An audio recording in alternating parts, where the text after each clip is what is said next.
એ કૃષ્ણ ભગવાનને કળિયુગે એવી શરત મૂકી, ભાઈ જો એક શરત કહું, આજથી મારો વારો શરૂ થાય છે, તમારું પૂરું થાય કાર્ય, પણ હવે તમારે ડખો નહીં કરવાનો મારા કામમાં, કારણ કે મારો વારો છે.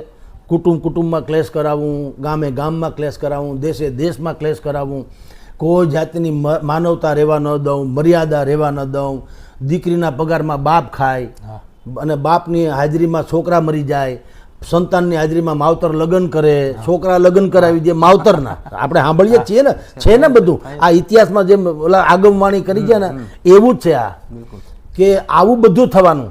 બ્રાહ્મણ વિદ્યા વેચશે તો વેચે જ છે ને. એક જમાનામાં એવું હતું, વિદ્યા વિતરિત થતી હતી, વેચાતી નથી, એ આશીર્વાદ રૂપ દેતા હતા. હવે થાય છે ને કર્મકાંડના બધા કાવડિયા, ભલે કાળાંતરે બધું થાય પણ થાય છે ને. તો અને કુલટા નારી થશે, નહીતર આપણે નારી એટલે તો સતીઓ આપણે અહીંયા થઈ ગયેલી છે, એ જ આપણો તો પરંપરાનો વારસો તો એ છે ને. પણ કુલટા નારી થશે, પુરુષો જે હશે એ નપુંસક થશે અથવા તો નિઃસહાય થશે. આ બધી જેને દુર્ગતિ કહી શકાય. આમ જુઓ ને તો નર્ક યુગ ઇઝ ઇક્વલ ટુ કળયુગ.